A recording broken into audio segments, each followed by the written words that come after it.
and welcome to a brand new episode of Formula Pod. Apparently, the hello kind of went a bit on iffy cases. It was just because our, our recording software Riverside just was like, "You're going live streaming," and I was like, "I didn't click that button. What's going on here?" But anyways, we're here. We're talking all about the Belgian Grand Prix. That's gonna be a short one. Trust me. We are definitely not gonna put a 1 hour one because it's just myself and Nathan joining on today's show. And like, yeah, in one word, to be very honest, this was a pretty interesting race. Again, rain delays and stuff were all there, but then, like, yeah, Belgium being Belgium, weather makes the strategists work a million times harder.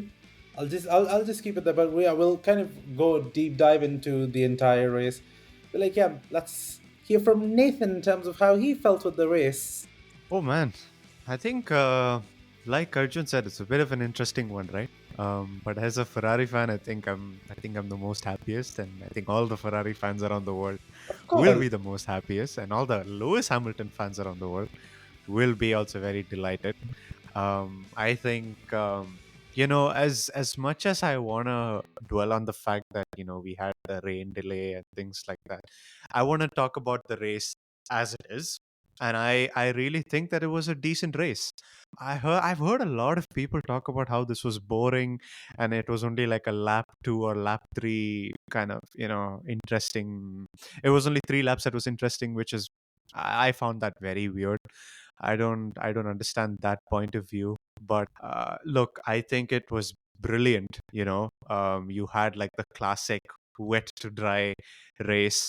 Obviously, if we didn't have the delay, we would have seen the dries maybe come on a little later on in the race. But I think in terms of like the action, you had Oscar Piastri overtake Lando Norris like lap in one itself. in lap 1, and it's obvious. Obviously, even if it was a rolling start or a standing start, I would have definitely thought of either I definitely would have had either Piastri or Max do something or the other and overtake people, because that's the layout of the track, right? Because Yeah. of the Eau Rouge and Radion, it's just a straight line up to the top, up to Mhm. the end of the Camel Straight. So I would have expected a move there for sure.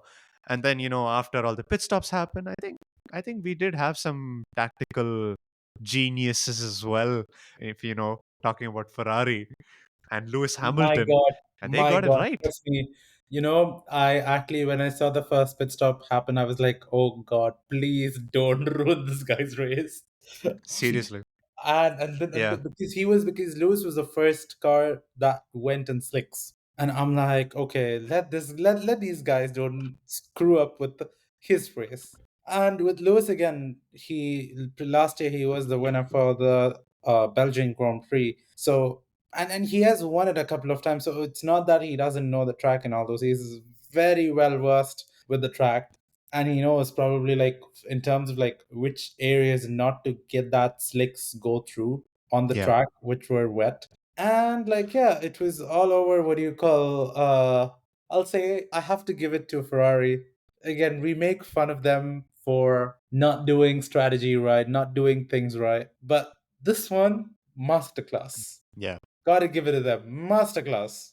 Yeah, and I think we've had like couple of episodes, I believe, since I don't know, when was the last Ferrari masterclass that we have seen. I don't know, it's been a while since we have No, seen one, again, the right? definition of Ferrari masterclass changes race by race, huh? That's We very have the true. masterclass of being absolute shit when it comes to strategy, and you've got the masterclass where they're actually the best when it comes to strategy. The best part doesn't come quite often, I would say, Yeah. but like Yeah. it happens. Like again, that what do you call that ray of hope? This happens. Very true. And I think it's also, I think you do have to give it to the team in terms of the upgrades as well. Now, obviously, that was something that they had introduced in this race. Now, I don't know And in how fact, it's their major upgrade for the year. That's it. for the year, yeah. So now I don't know if this race has shown us the full potential of the upgrade, because of the the race and how the weekend, how it unfolded, because obviously this was a sprint weekend, and we had a sprint race, so they only had one practice session to kind of truly unlock the potential of that suspension. Now maybe they might need more sessions to understand the suspension and to understand the car and how it works. Yeah, But let me tell you one thing: Lewis Hamilton in his element at a spa track which is wet, that's just it's just got Lewis Hamilton written all over it. I Like know. seriously, like it's like the perfect. You know how in video games you have scenario based levels. This Yeah, scenario was just based on Lewis Hamilton. Like it was just like Lewis Hamilton level, it was and written everywhere, Lewis Hamilton. yeah, seriously. And I mean, poor guy. I mean, it was something that I remember him mentioning this during the whole weekend after the exit during the sprint qualifying and Mhm. even qualifying as well. Truly gutted, like seriously. The qualifying session, even more because his track time got deleted. And I then the sprint know. qualifying, he spins Yeah, out in the bus I stop know. chicane. He towards the end he went from what, from P17 he went to P7, and I was like, oh, that's such a that was such a good lap. But Yeah. then, like, when they showed the replay, it's not that he was completely off. There was like a very small margin which is there, and that just deleted his lap. Yeah, and with all of that considered, I mean, it's hard for like a normal driver to come back from that. I mean, especially with the way how he has been the whole weekend. So I didn't really have much hopes for Ferrari, to be honest, especially after the fact that he had to go back into the pit lane because they had changed some things in Park Ferme and he had to start from the pit lane. But I They've think changed I don't if I'm know. I not wrong, think they've changed the engines, if I'm in not wrong. some ways the FIA and all of them trying to delay it may have helped somehow. Yeah, and also, you know what? Coming back to this entire race scenario situation, I don't know if you have actually like realized how every drive, like again, all your world champions and all your experienced drivers were talking about why did the safety car go on for that long? Mm, Number one. And again, yeah, there is like the zero visibility is definitely a concern. But at the same time, if they actually did it during that race, as in say, if they could have done the race in the wet tires, it would have been given a bit more action. But then again, we know Spa is a very dangerous track.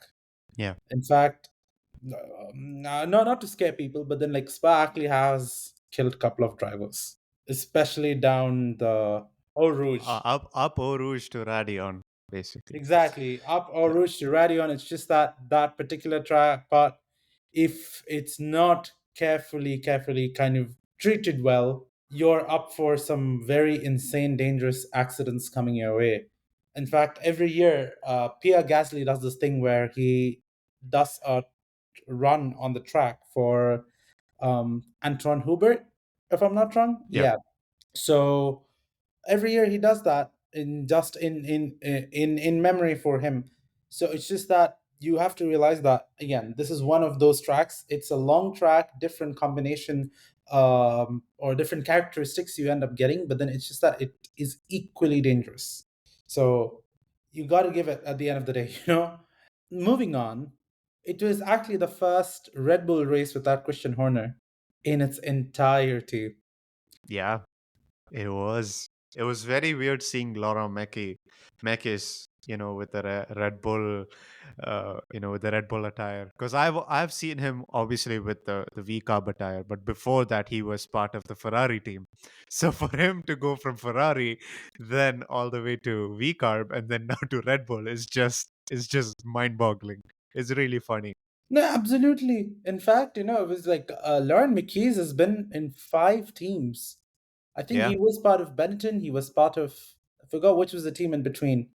Um, Well, he was part of Toro Rosso, which is the V carb now. He was part of the Toro Rosso back when Sebastian was driving exactly. for him. Yeah. And then he actually had a stint with the FIA. Yeah. Then he Um, had a stint with FIA and then came back to Ferrari. yeah, Then we carved now Red Bull Racing.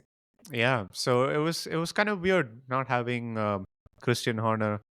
In fact, Christian There. Horner's brother was in fact there on the track.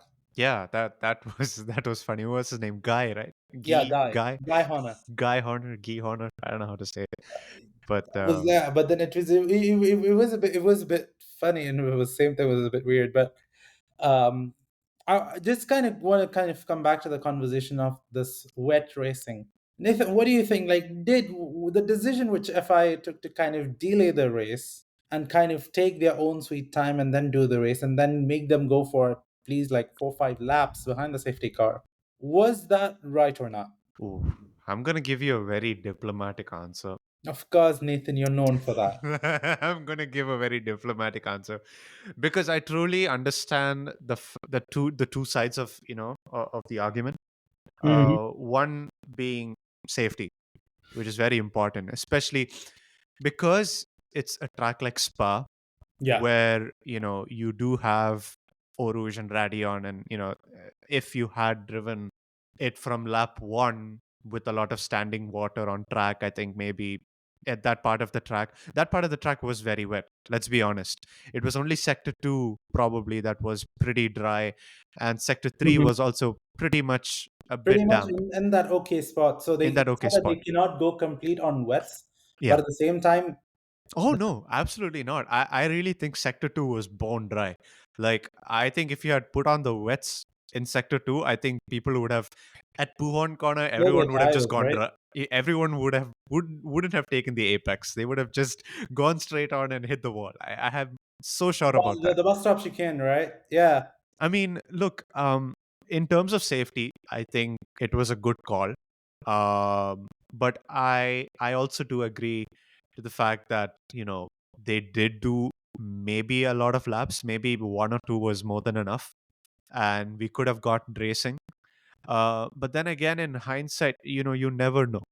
Especially on a track like Spa, where you have Eau Rouge and Radion, and we've had safety concerns in the past and Mm-hmm. we've had issues in the past. It's just better to be safe than sorry. Sorry.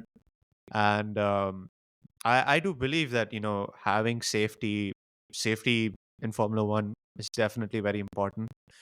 And I think it also was kind of helping the front runners in terms of Lando Norris because he was the one that is kind of in front, and I think it was him only on the radio that said that he wants to take some time behind the safety car and try to get his. Exactly.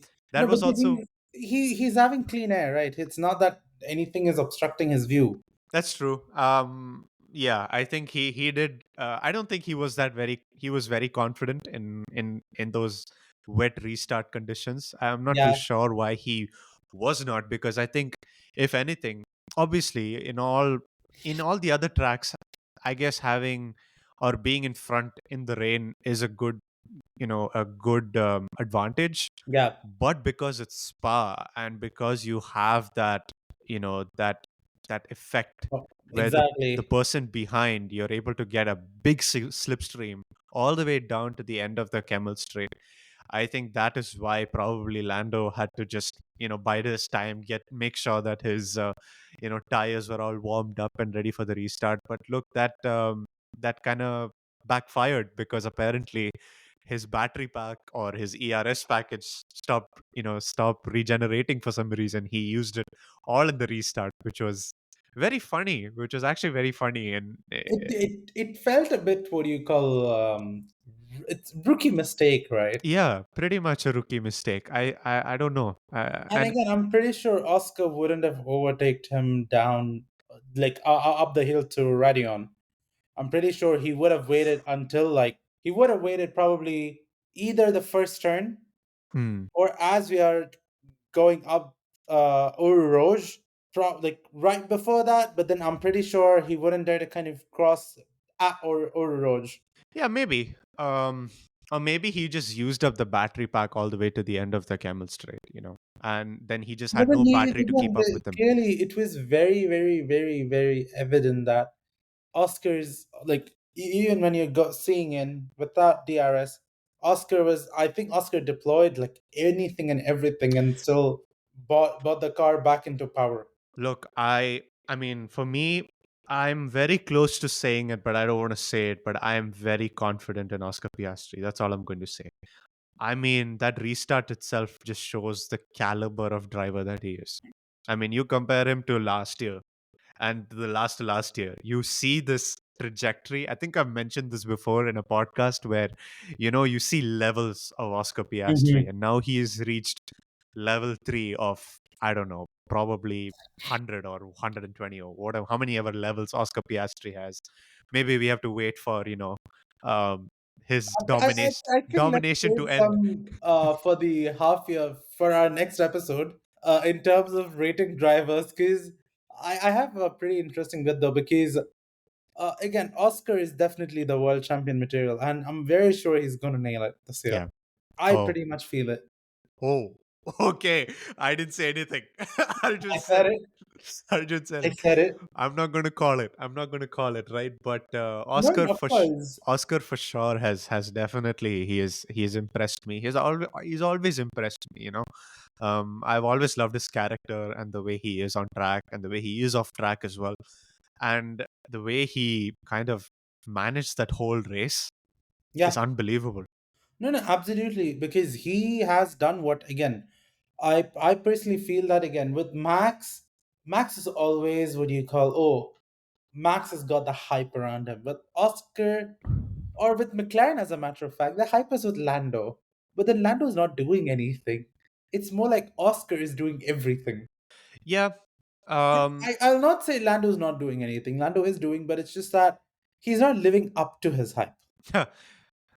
Yeah. I mean, it's very funny because Lando Norris. I rate him as a driver. I do. I mean, when I started watching Formula One, he was like one of those rookies that I was very interested. I used to follow him as well. But then I don't know. I think like when he started doing stuff off track, and how he maintains himself now is kind of like driven me away. But if I had to keep that aside, I really do think Lando Norris is a quality driver. He's brilliant. What he's able to Okay. do with that car, is amazing. And the fact that the championship is now, I think the difference is 16 points. Yeah, The Oscar has managed to pull the gap up because gap it up. was 9 points.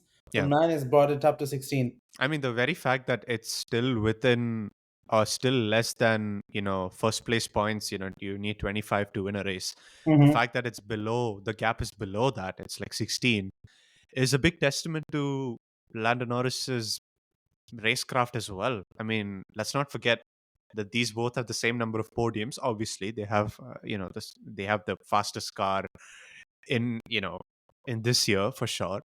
But I think Norris has the same number of wins as Piastri this year, or does Norris have more? Same number of wins.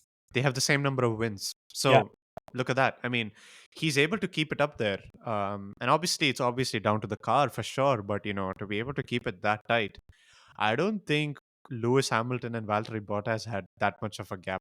Had that much of a close gap, did they? I think Lewis Hamilton and Nico Rosberg had it. Oh yeah, for sure. I mean, definitely. I would have. Not again when you need to compare apples with apples, bro. Yeah, you do. You do. Definitely.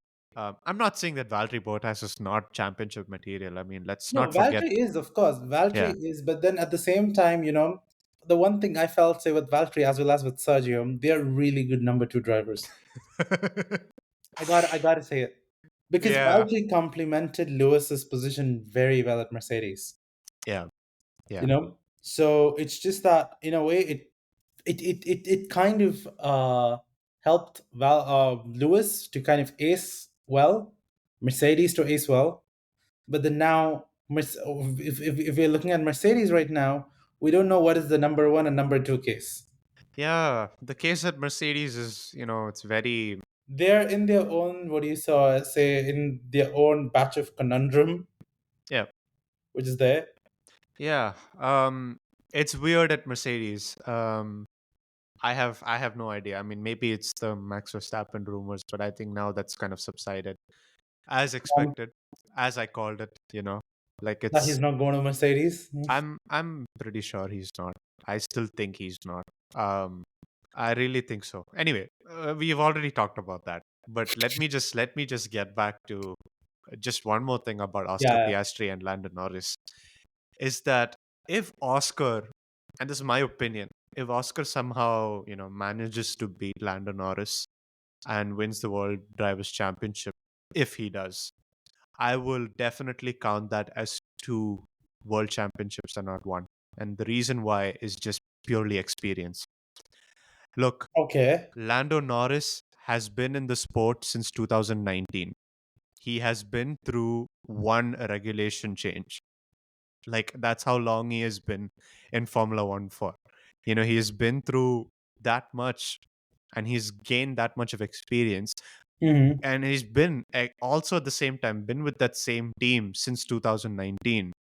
Yeah. So if I were to pick between Lando Norris and some random driver, I would definitely pick Lando Norris. He's definitely the favorite because he's been in the team since 2019. And I'm telling you, being in the team for that many years is very important, because look at Carlos Sainz right now at Williams. Mm-hmm. He's not able to adapt to that car quickly, and he's not able to finish in the points. And Yeah. being able to adapt to that car is one of the key important things in Formula One. And Yeah. Lando Norris has no excuses in regards to that. Now, I might be very harsh, but it's just the plain truth. It's just plain Exactly. facts. Exactly. Lando Norris, according to me, needs to be the world champion this year. And if he's not, then I'm sorry to say, but then, you know, We don't know what it does. He doesn't justify why he holds that seat. well, look, When clearly you've got Oscar Piastri, who came from a different, again, he was trained by Alpine Renault, yeah. completely different setups, completely different infrastructures. And then you've got Lando, who's been with the team since, what do you call, I think since Fernando left. Since Fernando left, yeah, actually, Exactly. he was in the teams even when Fernando was driving. He was part of the academy as well. Exactly. So it's not that Lando doesn't know a Mercedes power unit, I mean, obviously, because he's been driving that since. yeah, no, I mean, back then McLaren had a Renault engine, but then he obviously he Wasn't it was Honda? no, it was It was Honda. was it a Honda engine? I'm pretty sure they had a Renault engine at some point. Was it Honda? MCL 32 was Honda. It was a Honda engine. Okay, Yeah. never mind. Well, then I was like, because that's the year where Fernando ended up calling it GP2. what about 2018? Wait, let's see. I'm actually going to check when they actually had Renault engines. Yeah, Oh, no, wait. So 2017, McLaren ended its partnership with Honda and switched to exactly, Renault exactly. Yeah, for I was just thinking. 2018. Yeah, because I'm sure for a fact that Lando had driven a Renault engine, and then he drove a Mercedes engine in 2020, if I'm not wrong. That's when they shifted right to the Mercedes engines, or was it 2021? I think it was 2021 because I think it's 2021. I think Carlos was still part of that 2020 Yeah, yeah, McLaren team. 2021. Yeah, 2021 until yeah. from 2021, and it's that partnership goes all the way till 2030. So that's even crazy, right? So he's driven the McLaren when it had a Renault engine from 2019 and 2020. And then he has driven this McLaren powered Mercedes, sorry, Mercedes powered McLaren car from 2021 all the way to 2025. So there's no excuses in terms of, adapting to the car, being well aware of the team. And the only thing I'll say is that, Zach Brown, you need to take back your comment of, we had the Schumacher Senna era. Now this is the Norris era. Get out of here. Get out of here.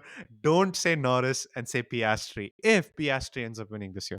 No, in fact, I was just, so again, I was just telling this to my colleagues as well, because we have, again, I'm not going to say who it is, but then we have got one of our clients who is into sponsoring the McLaren F1 team. But it's just that we were just saying this, and I was like, there, there is too much hype on Norris, as I said earlier, too much hype, and he's not delivering to what is expected of him. Versus PS3, no, what do you call, expectations, is actually leading the pack. I feel like a lot of these expectations, first of all, is the one reason, I think two reasons, is the fact one of the reasons why he is being talked about a lot is he's British. Mm-hmm. There's no doubt about it. I think there's always been a British connection with Formula One. There always has been. And there always is talk. Naturally. There is always talk about British drivers when it comes to the media and to the press. So that is definitely driving his stock up. compared to a non-British driver. And it's also the fact that McLaren rate him very, very highly, which, I agree. They are definitely being able to support both drivers and giving the support, and I completely understand that. But when they overhype a driver, that also will hurt his confidence, if that makes sense. Because look, if Toto Wolff had the same kind of mantra when it comes to talking up a driver, and he talks about how Kimi Antonelli is going to be like the next Max Verstappen, and he keeps doing that, and the end of the day, it will kind of undermine his confidence when the Hmm. he doesn't turn up, like Yeah. for example this race, because apparently Kimi Antonelli is supposed to be a maestro in wet conditions, but And we didn't see last it. year's Spa Grand Prix F2, he did the overtake at Rouge. Yeah, and this race he was nowhere, unfortunately.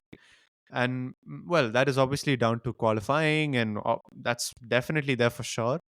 But that being able to talk highly about a driver can also hurt your confidence as well, and can also create doubts in your mind, especially if one session goes wrong.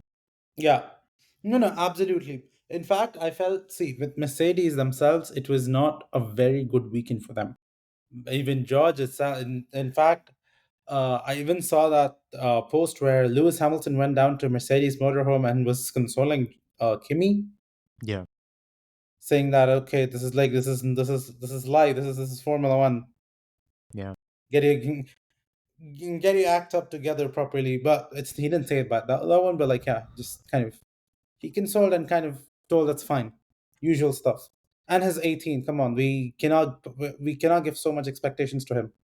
yeah, It's just that he is in the star team, agreed, but then it's just that he's still 18, he's still growing up, he's still developing himself, and it's not that, again, when your Gabriel Bortoleto or your what do you call your Liam Lawson, when they were not scoring points, he actually did score points. yeah, for sure, definitely. Yeah, So because right now only like a Gabriel Bortoleto and all started scoring points. Otherwise, the first part of the season, we haven't seen any of these guys kind of score anything, to be very honest. yeah, So I've said this though in the past, say with Lewis Hamilton at Ferrari, but I'm going to say this for nearly every newbie who has joined onto F1, as in say from F2 to F1. Give them time. It's not yeah, something that it's not like an overnight success they're going to be, because no one can be an overnight success. yeah, definitely. In fact, there was this particular data which I saw from this Instagram account called F1 Stats Guru, which said Lewis Hamilton is, so he put out a list of Ferrari drivers and by which race did they get onto podium. And Lewis Hamilton is now third on the list with the most amount of time he's taking to get himself on a podium. Hmm. Because if you look that by data, if let me just get him up. So I think it's because Sebastian Vettel, what the very first race he had a podium, so that kind of got it all sorted off. And Charles Leclerc was, I think, the second or the third race he had kind of got it in. Second race, I think. Yeah. So Lewis Hamilton now has 13 Ferrari race starts, and he still hasn't gotten a podium. Mm. And this list is actually, as in the first place stands with Didier Pironi with 19 races with Scuderia Ferrari, didn't get a podium. And Gilles Villeneuve 14, Lewis Gilles Hamilton Villeneuve. 13, Gerard Berger 12, Cliff Allison 6, Felipe Massa 5, Carlos Sainz 5. So the question again, I don't know if this is going to be more like, I really hope it doesn't become like Fernando Alonso winning, trying to get his 33rd win or podium or whatever you call that, as a thing. But like, yeah, I really feel like Hungaroring is also Lewis Hamilton's strong suit tracks. Mm. So your Silverstone, your Spa, and Hungaroring, these three tracks are like Hamilton knows how to be dominant there. Yeah, Yeah, Because Hungaroring is one of the tracks where, other than Silverstone, Hamilton has got most successful. true. Very true. So fingers crossed. My God, You know, let me um, go for summer break with some nice, happy moments. absolutely. And I think the truth here is, we talk about how Lewis Hamilton, he's seven-time world champion, and in qualifying, Hmm. he's amazing as well with the car.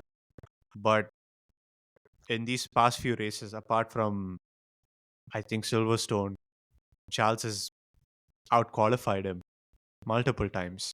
No, I think it was Lewis who outqualified Charles. Sorry, Charles finished ahead of him. Charles finished ahead of Lewis.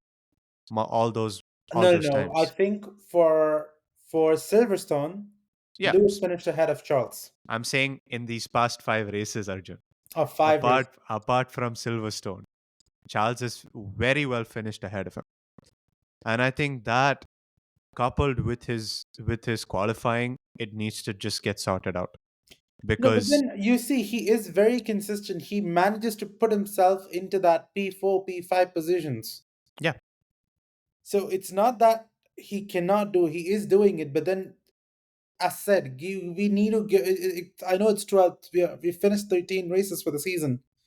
But let's also realize that again, he's come from a completely different environment. for sure, definitely, Because Carlos Sainz came from, he was jumping teams, what, every 3, 4 years. yeah, He's coming from a team which has been his home for 12 years. yeah, for sure. So, Which is why I really believe that stat or whatever it is, let's not look at that because I think it might even take a season. Like trust me, it might take a season, and maybe we might see him get a podium maybe in the 2026 season. Like I'm just give and if you see historically, he hasn't, like, when he joined Mercedes the first year, he hasn't, it took him quite some time to get podiums. yeah, It's not that he got like, or like, what I'm going to call like an overnight success. He was, it took him mhm, time. for sure, definitely, and In fact, there was discussions that Hamilton is going to write a list of things which he feels Ferrari needs to improve, and he would not want to kind of allow under his watch Ferrari not to win a championship. yeah, how much ever useful that can be, let him try that because at the end of the day, Lewis Hamilton has been signed as a Ferrari driver, but the golden boy is still Charles Leclerc. And I hope Lewis understands that because that's always been Ferrari's project. But again, it has been Ferrari's project. But anyone who knows clearly knows that Lewis is not staying there as the number two driver. No, I'm not saying he's a And, number and two in driver. fact, I want to bring this to another topic. Yeah. Günther Steiner actually went up on a podcast and said, Lewis Hamilton is bigger than Ferrari. Or, in fact, Lewis Hamilton is bigger than the sport. What are Hmm. your thoughts? That's very weird of him to say that. I didn't expect him to say that. Lewis Hamilton is bigger than the sport. For sure, if Lewis Hamilton had I don't know, if he was part of every era possible, then maybe you could say that, but it's very hard for someone to be bigger than a sport. Like it seriously is. Like at some point you would have back in the 2010 era, you would have said Sebastian Vettel is the face of Formula 1, and Sebastian Mhm. Vettel is bigger than Formula 1. I would disagree. I also disagree when my people say Michael is bigger than Formula 1. I don't think so. I think Formula 1 on its own, people don't understand that because everyone looks at recency bias, Mm-hmm. and everyone has recency bias. Even I do. I have recency bias. But you do have to realize this sport has been there since 1950. Yeah, And we have been through the 50s, 60s, 70s, 80s, 90s, the 2000s, the 2010s, and now we are in the 2020s. yeah, We have had how many decades? Seven decades, right? yeah. 7 decades. We are now in the 75th year of the sport. And you're saying that a driver that just joined Formula One in 2007 all the way to 2025 is bigger than Formula One when you're now completely disregarding the years between 1950 to 2006. That is unbelievable. No, let's say, I've got a very different take to this. So when you are like, again, with Formula One, Netflix came in at a time where the sport was declining viewership, right? And then they came, did their magic, got the entire sport to kind of hype up. Which again, I'm grateful that they did that, because that actually brought in a lot of fans, a lot of sports. So it's just that you have, I've again, this may be like an overstatement, but you're at least having the football sort of hype coming up for F1. Not that much, but it's inching close, you Hmm. know. And from his perspective of how he's saying, oh, he may be bigger. Uh, let's say, for example, let's take certain some factors. Social media following. Formula One's overall social media following is 36.1 million followers. Lewis Hamilton's is 40.1. Okay.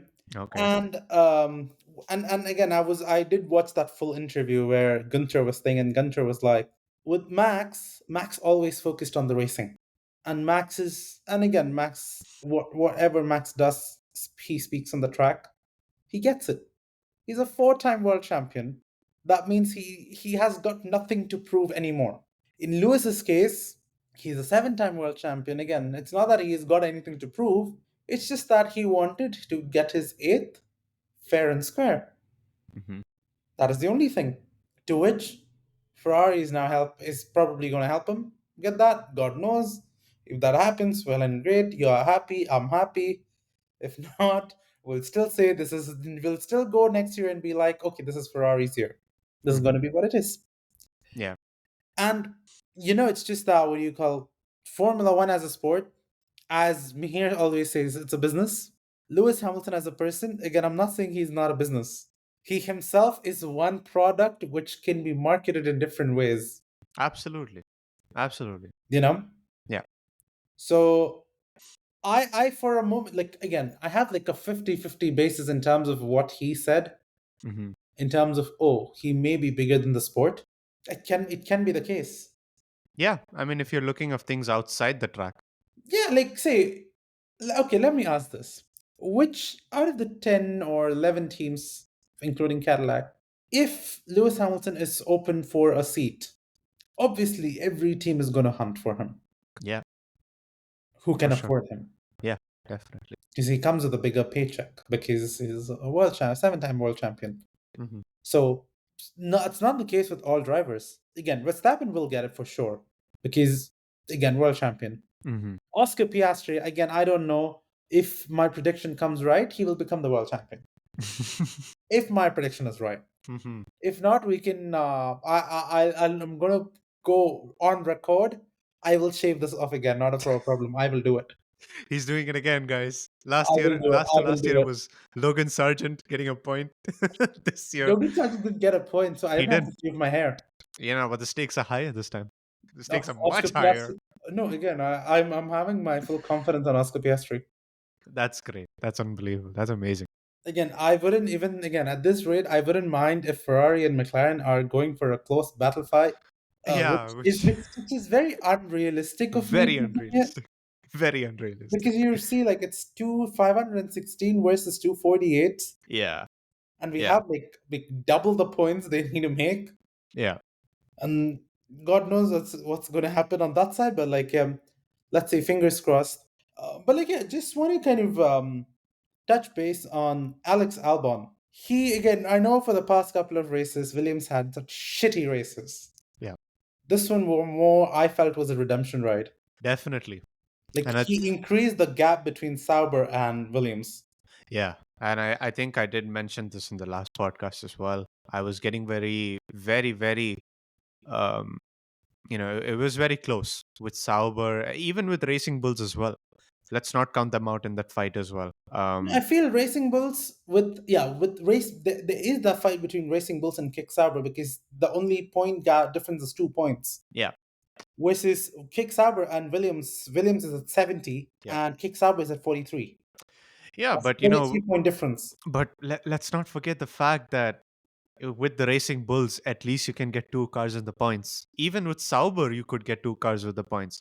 Sainz is not even up to speed with that Williams, and it's very hard to see that. As a as someone who loves seeing Ferrari, who loves seeing Sainz in that scarlet red suit, and who loves seeing Sainz in that red car. It's just very sad to see him right now struggling in that car. I know for a fact he's going to do an amazing job. At some point, something will click for him for sure. Yeah, Um, and fingers I crossed. and I do believe that. And I think maybe he does need time. And maybe it's not like the other times where he has switched teams and it's been easy for him. Maybe Yeah, he does need time. And maybe 2026 could be the year. But we'll have to wait and we see. have a regulation change coming up, and it Exactly. will remove a lot of things down. What do you call the Venturi tunnels are going to be one of them. A lot of changes are going to happen in that car. So that's why I say that, this year for all the drivers who have moved to new teams is almost a little bit of a write off. Can't do much about this season because clearly no Or at mercy. least it may be like a year where they learn, understand the modus operandi of how that team works. Yeah, no, definitely. I think that should be their first main goal for every driver. Exactly, because you Yeah. cannot do that in like 2 or 3 races. It takes No, time. no, no, no, definitely. And to get used to everyone in the team and the whole, you know, factory and the people who work there, and to be around the same mechanics and the Mhm. engineers, and to get used to the way they operate and communicate within the team is big. It's huge. See, I'm no Formula 1 driver, but I can imagine, switching from one team to the other. It's going to be a big big change, big difference, not even an environment in terms of the personnel as well. But look, Alex, he has definitely confirmed himself as Team Williams leader for sure. Big And time. with the way he's, performing, it's great. It's unbelievable. I mean, And plus, you realize he is fighting again. I'm pretty sure James Wells and investors at Williams would want to see their car fight with the Mercedes, the Red Bulls, the Ferraris, the McLarens. yeah, He was on par, yeah, and in exactly. fact, he was defending the seven-time world champion over there. Yeah, I was. It got me some very bad flashbacks when a Williams was defending a Ferrari. That's happened before as well, you know. And I Was was was having it back in thoughts. the good old days? Like, Oh no, I mean this season as well. I remember Alex finishing ahead of the two Ferraris at some point, didn't he?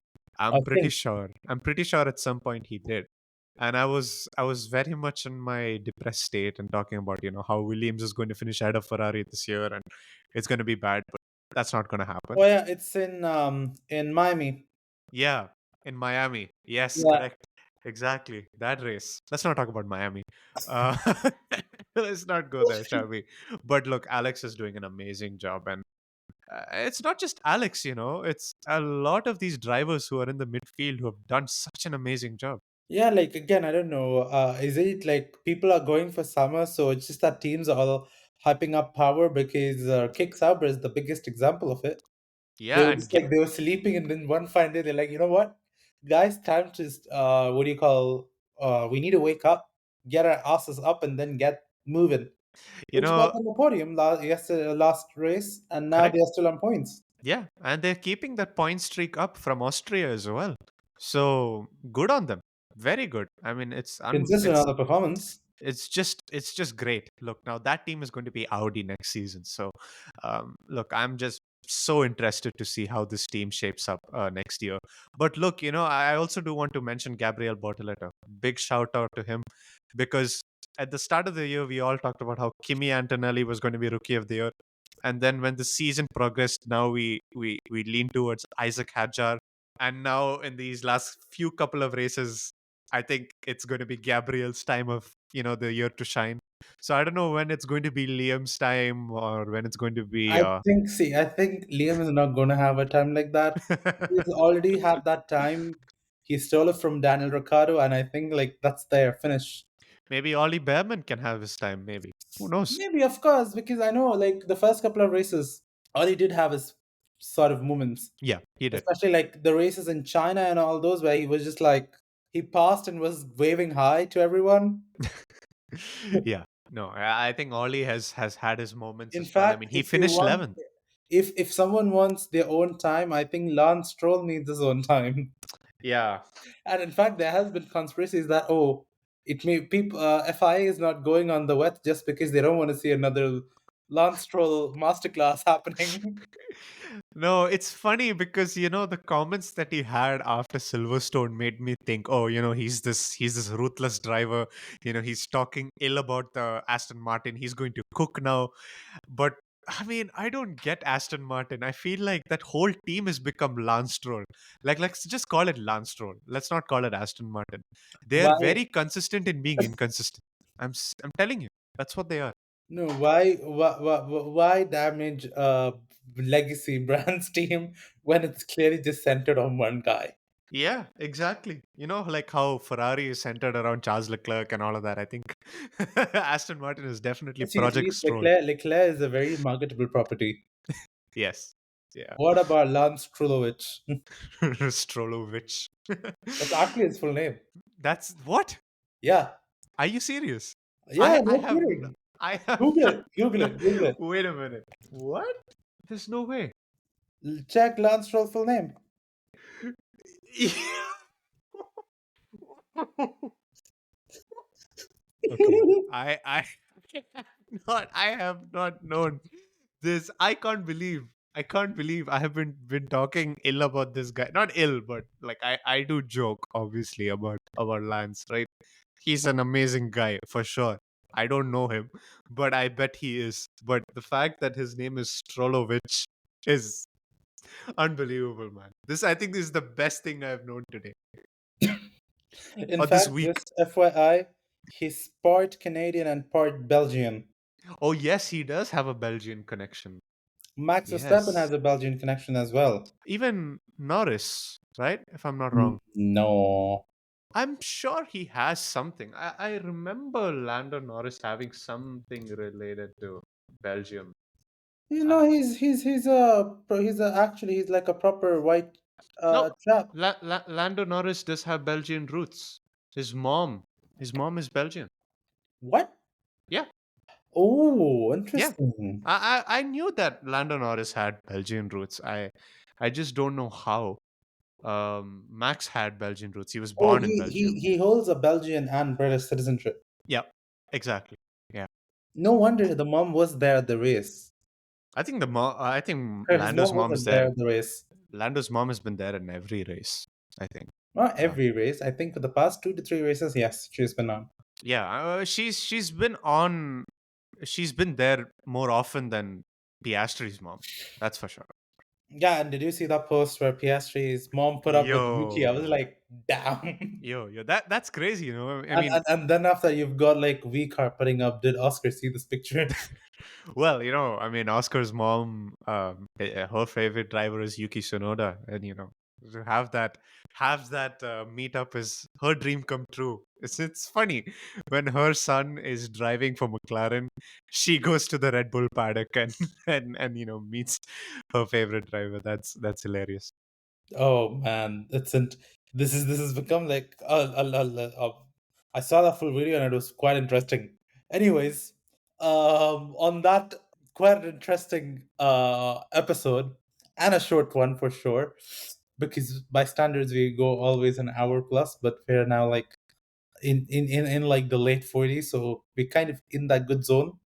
Thank you so much for tuning on to another episode of Formula Pod. Please do like, share, and subscribe. And like, yeah, we will be back for the Hungarian Grand Prix at the Hungaroring. It's a completely reworked track. It's said that there are a couple of changes infrastructure wise, they've improved. And yeah, it's going to be a normal race. It's not a sprint weekend. So let's see if the Ferraris can unleash the horses or the Silver Arrows can chisel through quite well through the track. Or else it's McLaren as usual. Papaya rules. Yeah, always them. Until next time, this is the entire crew from Formula Pod signing off. Goodbye, good night, and God bless.